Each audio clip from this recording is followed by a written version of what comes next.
of Scotland's dirty hard blues rockers, DeadFire. Pleased to meet you. Hello again, how you doing? Right. Hello. So we've got Rich on guitar, wave, and we have Charlie, vocals. Do you do anything else, Charlie, or is it purely vocals? That's all right. That's fine. No, the least Won't talented hold that in the band. against you. No, that's absolutely. So which part of Scotland are you in? We're up in the northeast of Scotland, up in Aberdeen, right up in the coast. Wow, I've never been there. I wouldn't bother. Nah.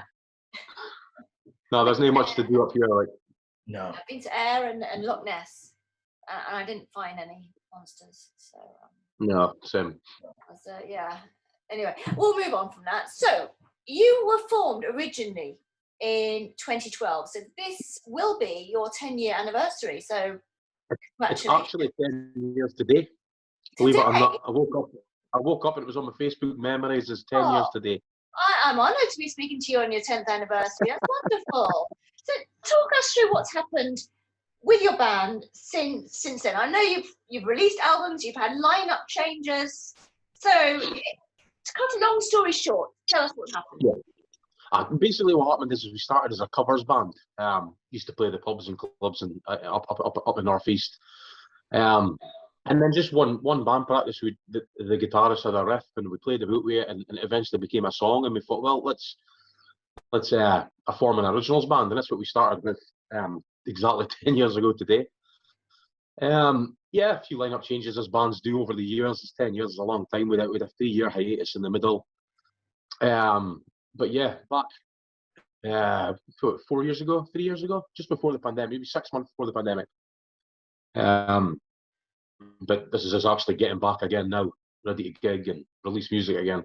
So you have done a lot of touring in that time, and a lot of tours. So that's including 2 European tours. So you visited Germany, Poland, Holland, the Czech Republic. What's been a highlight for you so far? We just love getting out and playing, and as I said, there's not much to do up in the northeast of Scotland. So we love travelling to play. The European tours are amazing. The second tour we have to miss now, do you think, than it was? What's that? Do you think that's more difficult now than it was? I think it will be. Bands going over to Europe. I think the way we're going to try it, hopefully nobody's listening that's important, is we're planning just going as tourists. Carry guitars and stuff like that as luggage and just try it that way, because the new way with the visas and having to pay to come into Europe and all that, it just doesn't make it viable for bands anymore. I mean, you don't make any great money playing original music, so it costs enough to play in Europe yourself with your travel and accommodation, stuff like that. So having to sign in visas and going the proper way, I think we're maybe gonna try it and fly under the radar a bit with it. We're going on our holidays. Aye.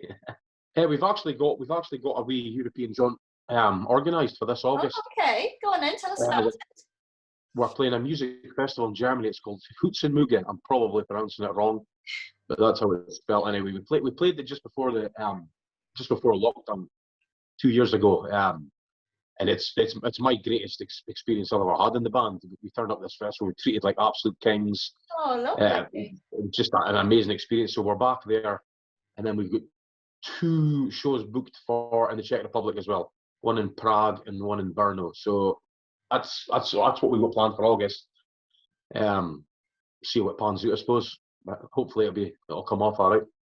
Yeah, and I suppose being August, you could really, make it like a holiday, and it would be more believable, wouldn't it? That you were going away in August as a tourist rather than as a touring band. Yeah. I think when 4 guys with beards and band t-shirts turn up to the airport with guitars and cymbals as hand luggage, I think they're going to suss the suit like. They might do. Yeah, there might be a few giveaways there, but make sure you've got cameras around your neck and that sort of thing. Get the Polaroid things, beach towels, and you never know. You might get away with it.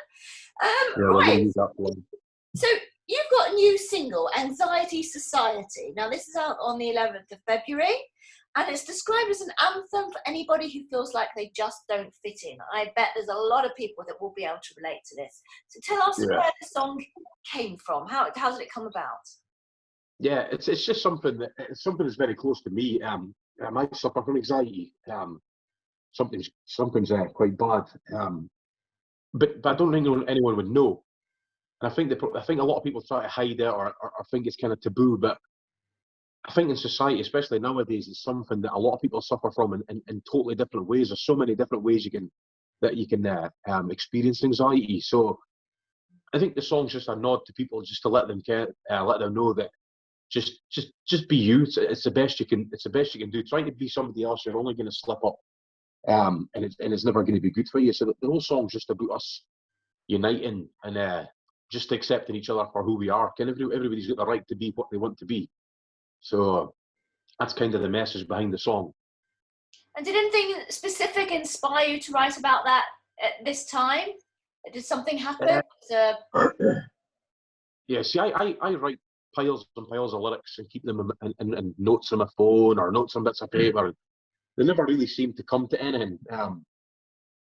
We tend to write our songs together as a band in a room. So the song just came about. It was just the way it was. Yeah. It was a small lyrical idea that Rich gave me to start with, and it just took that kind of direction. I suppose it's just because everybody seems to be suffering a bit just now. Just the way the world is. It was just an organic song. Like I had the riff written years ago, and then the first couple of jams DeadFire, I played the riff, and within 2 practices it was in a song, and then it was just tightening up after that.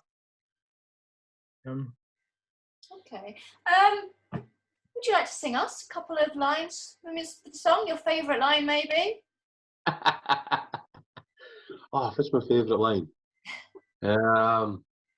You ever feel like you're not enough and you're usually far too much?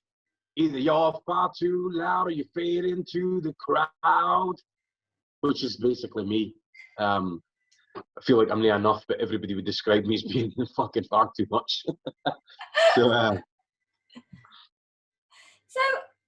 you've mentioned the European tour. Will you be touring the UK at all? Yeah, we've actually got is it Rich 3 shows in England we've got? 3 shows, yeah. Yeah, that's end of February, so just after the matter of a week. We're playing in Manchester, Newcastle. And Workington. Where are you playing in Manchester? Retro. Retro? Yeah, I think it used to be Retro Rooms, did it? I think maybe before, now it's just Retro. Retro Bar, I think. Yeah, we've actually played, we played, it must be easy 6-7 years ago we played in Retro, so yeah, we're playing down there again. Okay, and who are you touring with? Is it different bands in each venue? No, just ourselves. We just contact the venues and put on gigs. So sometimes you headline, sometimes you're an opener. It's just getting on the road with the guys and getting out, rather than being stuck in it. Playing in front of new faces. Do you have any festivals to play this year? Well, yeah. The thing with it is I tend to deal with the booking of the gigs and festivals and stuff with the band. And lately, when you're sending out for contacts, they're basically telling you, ask us next year. This was last year. They're saying, ask us next year. Wait till the turn of the year. Then we were hit with this like mini lockdown, and so basically I think it's maybe going to be another couple of weeks before we actually start booking shows and festivals, or getting to announce them at least. We do have one festival. We're playing a Mad Max themed festival, which is like a post-apocalyptic idea, and it's like they build this big like end-of-world village, and they all do all the role playing. They're all dressed up, and there are bands at night with pyrotechnics and fireworks and that stuff. So we'll be playing that at the end of the summer. But like I say, we'll be pushing out for dates end of the month, I'd imagine. Because we like to play most weekends. We like to play. We like to keep busy, so.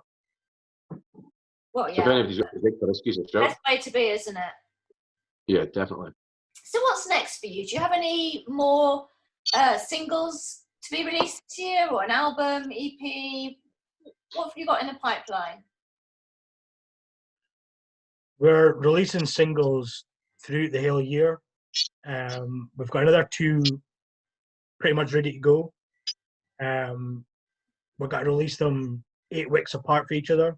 So you'll get Anxiety Society, and then 6 to 8 weeks after that, you'll get the next single, and then we'll just carry on through the year. And at the end of the year, we'll just compile it on an EP for 2022. Because Rich only joined the band, was it maybe 6 months ago? July, I think. July. Yeah, you remember that? 7 months ago. Rich has just joined, so wanted to release new music and get Rich out there and get Rich heard as well. But the idea of writing and recording an album, okay, we'd be looking at a year and a half away before we release an album.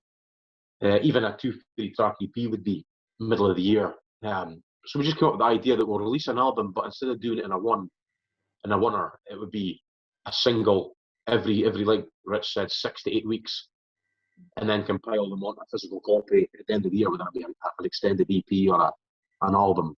Yeah. It would depend. But yeah, it was just want to try something different. We've done a couple of albums and didn't really want to follow the blueprint for that again. Just to keep it fresh and try something new.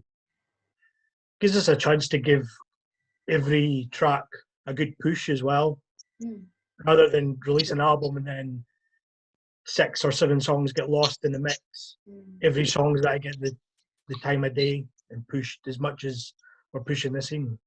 Yeah, usually you record an album and you'll pick your lead track from the album, and then it gets a video and a photo shoot and interviews and reviews and all that kind of stuff, and then the rest of the album tends to get forgotten about. So the idea is to treat every single this year with the same intensity. Everyone gets a music video.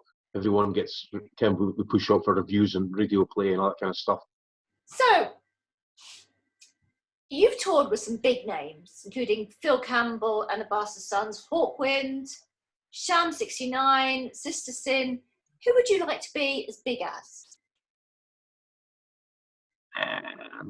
That's a hard question, that for nowadays. I like how big we are. I mean, not saying that we're big. I just like where we are. I think it's playing shows with your friends and traveling and different venues and meeting new people, all that kind of stuff. I think that's a form I made it for me. It'd be great to do it for a living and a full-time job, but I think what we do is really great. It's fulfilling for us. So is that the aim, to be able to just be full-time musicians, go out on the road? Yeah. That would be like that would be the dream, absolute dream. We actually got the Phil Campbell gig by accident. Did you? We were on tour, and we had an English tour booked, but it was the first time we'd used a promoter. So we had all these gigs. We booked the first gig ourselves in Manchester. That was the retro one we did. We played that. We turned up to Bolton the second night, and there was no second gig. And then there was no promoter. We couldn't get a hold of him. He was blanking us. We contacted every other venue, and they'd never heard of him. So we were kind of stuck in Bolton with a week of tours all bogus. It didn't work. So we just sat in the hotel room, sending emails out, trying to get salvage a bit of a part of it. We ended up getting it's like an open mic night in a place in Milton Keynes, and we played that, and it was like they did like a band. They do open mic, and then a band would play a set at the end of it. So we did that, and the guys were just really impressed. The guys who owned the place. It's a place called the Crawford Arms, and they were like, "Actually, we've got a band that would suit you guys. Do you fancy supporting Phil Campbell and the Bastard Sons?" But Milton Keynes and Aberdeen's a trek. Like it was about a 9-hour drive. We're like, "Yeah, we'll take it." So it was maybe about a month or so later, we drove all the way back to Milton Keynes to play that gig. Yeah. It was a brilliant gig.